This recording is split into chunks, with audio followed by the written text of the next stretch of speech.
Welcome to More Patients, More Impact, More Income, the podcast for real holistic medical practitioners who want to grow their high-impact, high-income practice without selling out. And now, here's your host, Chris Axelrad. What's up? What is up? So last night, just kind of had the wild hair, if you will, pondering, of all things, the 7 deadly sins, right?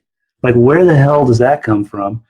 But, I think the bottom line is that, the further you go in terms of building really not just your practice, but your life, there's 2 ways to go. There's one of 2 ways to go, all right? There's the people that just plow forward and really don't reflect at all. And they just really fixate on this external definition of success and allow their identity to be shaped by what they think others want them to be. And so it's really, really hard for those people to achieve what I consider to be real success in life, which is you actually are happy. You actually enjoy your work. You enjoy your business. You enjoy your life.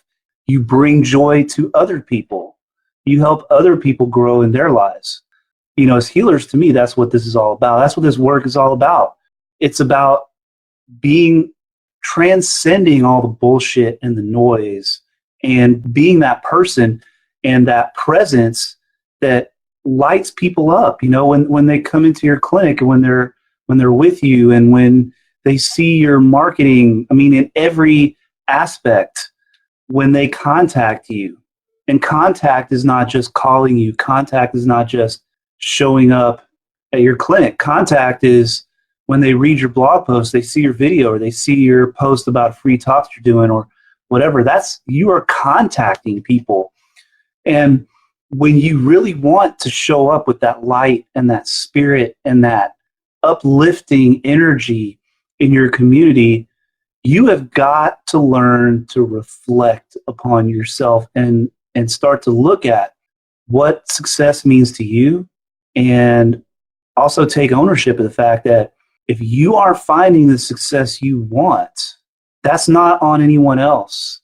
That's not bad luck. You're not a victim. Nobody is pushing you down. It all comes from in here.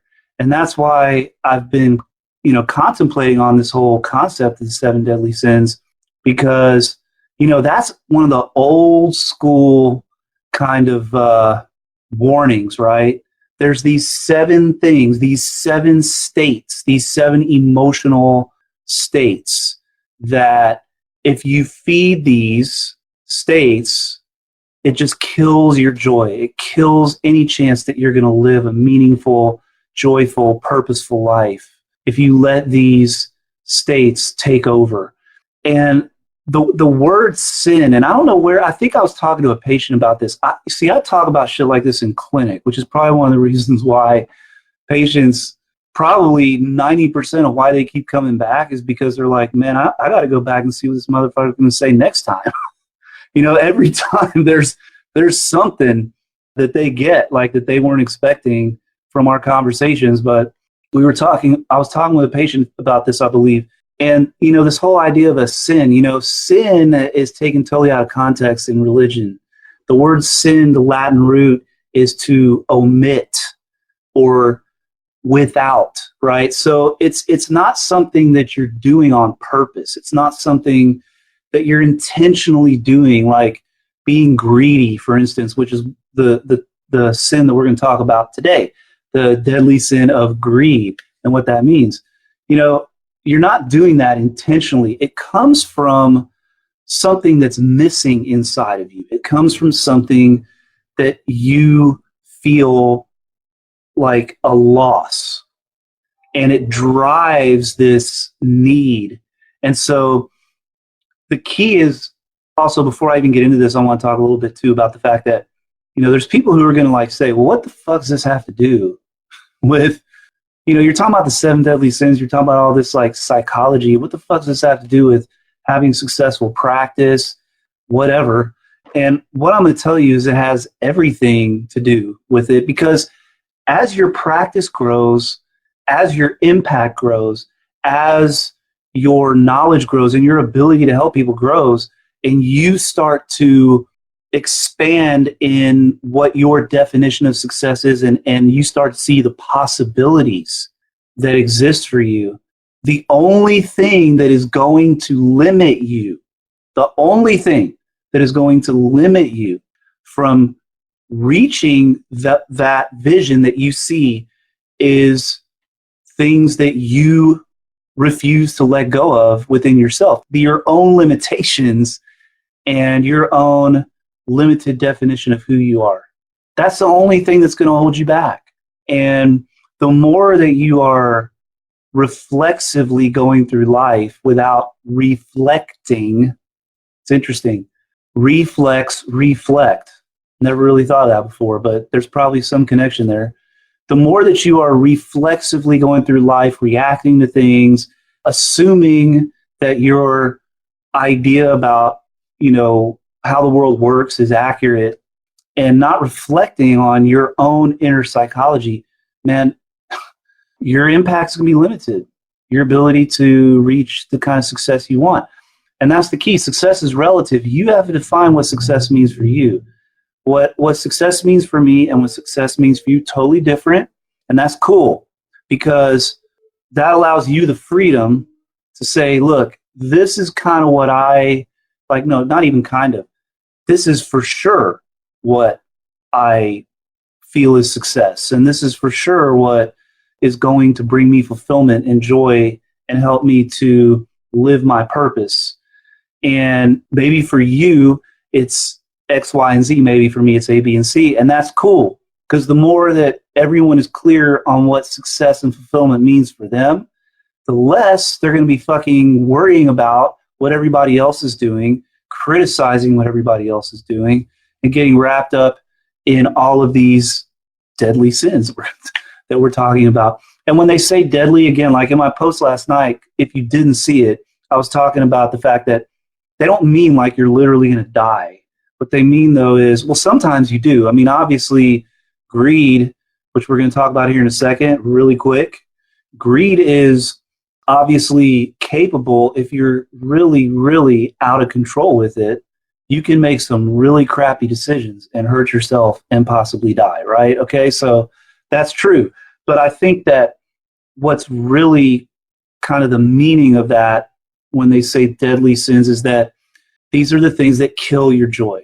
They kill your impact. They kill any chance of you living a life of purpose and meaning. And it's important to look at this shit if we're going to be real, impactful, high impact healers. And we're going to do real work and really help people. It's important for us to look at this stuff. And people who don't want to look at this stuff, in my opinion, are not only doing themselves a disservice, they're kind of doing their future patients a disservice and their loved ones a disservice.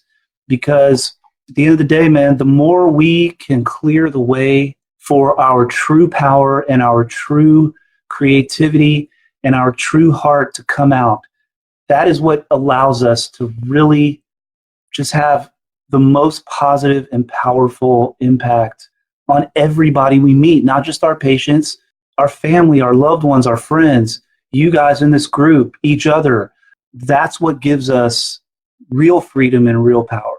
So let's talk really quick about what greed really means, in my opinion. Of course, this is all just my own little jam, right? Probably some of you guys, it means something to you. Remember, a sin is an omission. So when we think about an omission, we're thinking about something is missing. We're not thinking about something people do on purpose. It comes from something missing inside of ourselves. So when we talk about greed, what we talk about is really unchecked, self-centered desire. It's this unchecked desire that it's just like no matter what you have, it's not enough. You need more. You need more. You need more. Okay? And again, why do people do that? In my opinion, it's not out of malice. It's not like, oh, I hate these people, so I'm going to take all this stuff for myself and take stuff away from them. It's that they have this unfillable hole inside themselves because they hate themselves. They don't love themselves, or on some level, they just feel they just don't feel like they belong, and they define their value on what they have and not who they are. And so greed is something that this happens to a lot of practitioners. In fact, I had a podcast about this, I just realized. So it's weird. I was already on this track where I'm like already thinking about this stuff, and it's already in my podcast. So this probably won't even go in the podcast, but the next 6 will. When you're in that state, it's a very insidious state, and it affects us as practitioners more than we realize. And it's very subtle. What is the opposite of greed? The opposite of greed is gratitude. That's actually the cure for greed. Gratitude. To be grateful for what you have right now, to bring yourself back into the present and be totally and unabashedly and truly grateful for the people in your life, for the patients you already have, for whatever office you're already in, whatever situation that you have already created for yourself, to show gratitude for that. Greed seeps in when we're constantly dissatisfied. And no matter how many patients we have, we feel like we want more, like it's just not enough, and we feel unhappy. And it takes the joy out of our practice because we're not paying attention to the people that are there. And it takes us out of a state where we're present and able to give that unconditional loving kindness that people really need from us, aside from the medicine part, which is important. But as holistic practitioners, in my opinion, if you're a holistic practitioner and you're still functioning in that allopathic mindset, like these are just people and I just have to give them a pill, and the pill does everything, which is exactly what the problem is with the allopathic mindset and the allopathic system, is that there's no humanity in the process.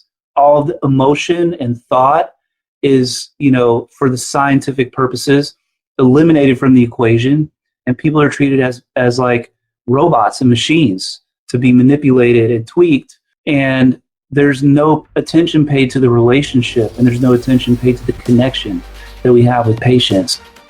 If you're ready to fill your practice and keep it full without the stress and overwhelm, then get instant access to your free autopilot patient attraction playbook. Now at www.highimpactpracticesystems.com/autopilot. When greed, even in the smallest sense, when it's seeping into your mindset, it seeps in, and it's very insidious. Obviously, this is why these are the deadly sins, because they're very hard to detect. And it's more about something that's missing inside of us, where we feel this need to fill this hole in ourselves with stuff or with power or with whatever. It's just, no matter what, it's never enough.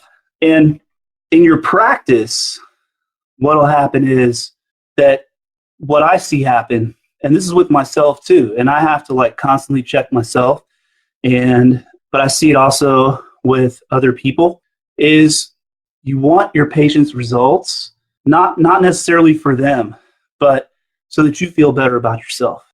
And you want them to get better, and you obsess on that, and you want all these results to build yourself up, because you need that in order to feel like you're actually worthwhile, right? And it's frustrating.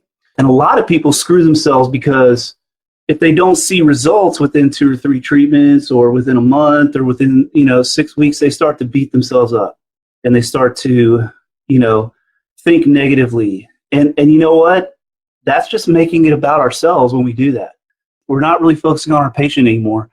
We're focusing on ourselves. We're using the fact that we are not God to totally destroy ourselves. And I've had patients who literally, now I can tell you, bar none, 100%, just like an alcoholic who knows they're never going to drink again, I can tell you 100% that I don't do this shit anymore. Okay, I will wait a year for a patient to get results, and if they keep coming back, I'm going to keep fucking treating them. and I'm not going to tell them to go away. And as long as they keep coming back, I'm going to keep treating them, because it's not about me and it's not about the results. It's simply about being present and being grateful and, not wanting shit, not, just this constant, like, it's never enough, it's never enough, it's never enough. Same thing with the number of patients that we have. Of course, I love to be busy. A typical day for me now, like a slow day for me, is 18 patients. Pretty busy day for me is 25, 26 patients. That's great. It's great. I'm grateful. But at the same time, my feeling about my work, my purpose, and my love for my work, it has nothing to do with the numbers. Nothing to do with the numbers. Nothing to do with the dollars. I always say, man, I'm cool. Like, I'm lucky. I'm grateful. I have a house, right? I have a roof over my head. I own the house, so to speak, although the bank really owns it. I'm paying them, but I would be fine just living in a 1-bedroom apartment as long as I get to do what I love to do every day. And, you can't fuck with that. When you have enough, you have won. And that's how you escape the cycle of greed, is let everything be enough. If you look at this quote that I put in the description, this is straight out of the Neijing. Previously, it's chapter 1 of Neijing. And I always say this, like, you can basically just read chapter 1 of the Neijing. And I love the translation, the Shambhala version by Mao Xing Ni, I believe, wrote it, or Dao Xing, one of the Ni brothers. I guess that's what they call themselves. And I've met Dr. Mao, Dr. Dao, really nice guy. I think they run one of the schools in LA, from what I remember. Probably some of y'all went there. Actually went and saw a talk there one time. But anyway, so I love that edition. You can read the first chapter, in my opinion, read the first chapter of Neijing, and then that's it. You don't really need to know anything else, because there's just so much wisdom about how to live, and how to live in a way that cultivates this connection to source and this genuine contentment and loving kindness that just leads to everything being amazing in your life, including your practice and your everything. But this quote is, previously, people led a calm and honest existence, detached from undue desire and ambition. They lived with an untainted conscience and without fear. When greed starts to seep its way in, okay, then you are always wanting and wanting and wanting, and you're always trying to do shit to prove yourself, and you think that you're doing it to prove yourself to other people. And then, of course, you may end up getting some recognition from other people. And the people who recognize you when you're in that ambitious kind of greed kind of state, the people who recognize you typically are people who also value that kind of status and that kind of recognition. The point is that is just we could say it's not bad, of course. I mean, it's awesome to win awards. It's awesome to be recognized.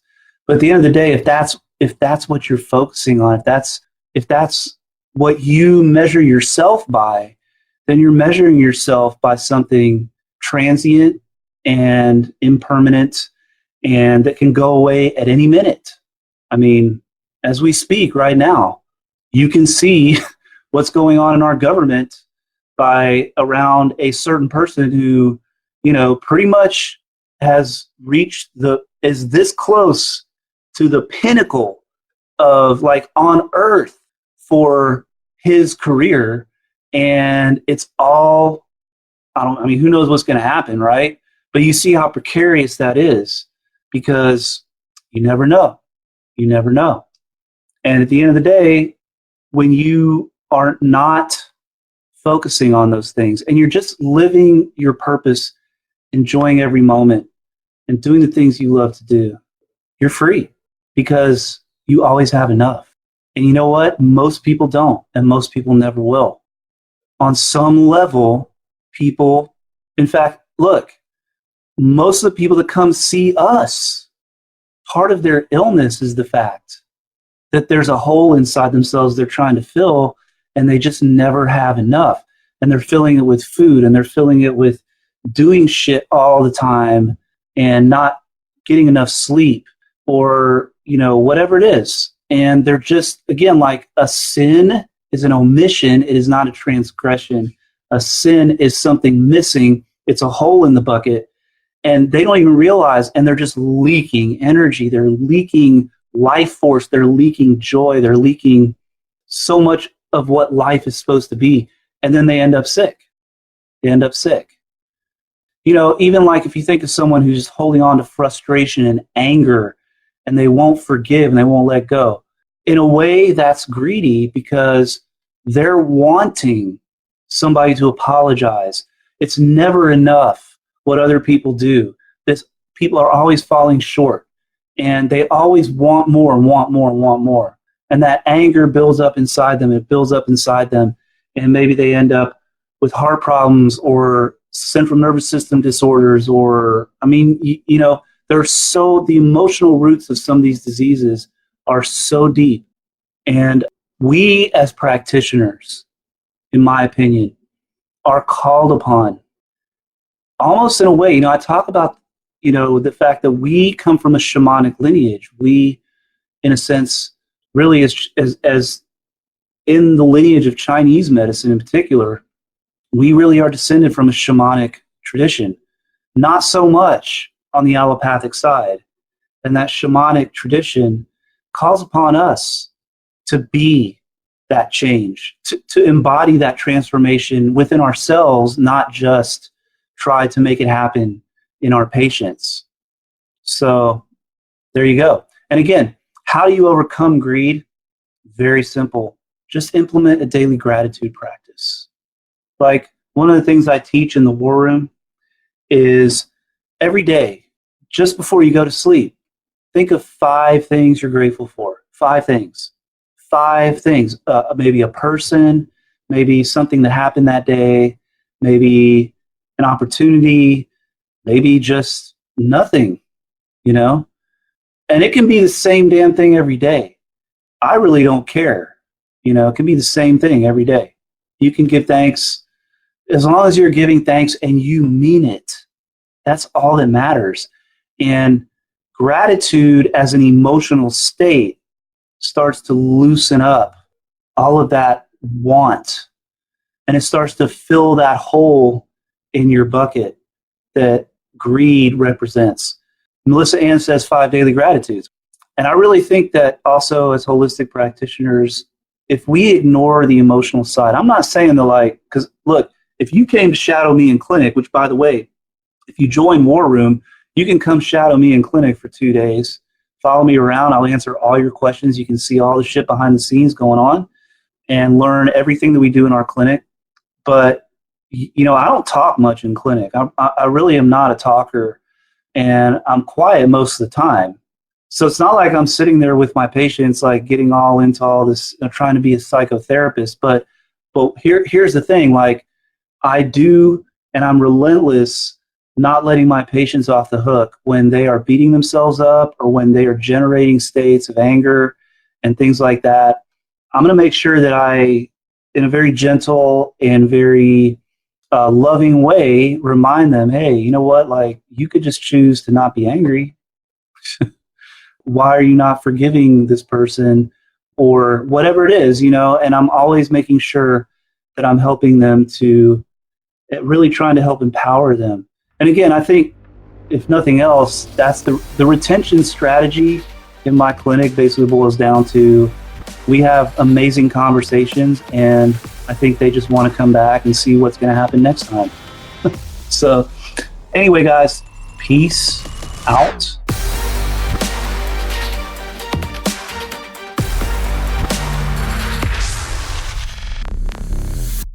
This is thepodcastfactory.com.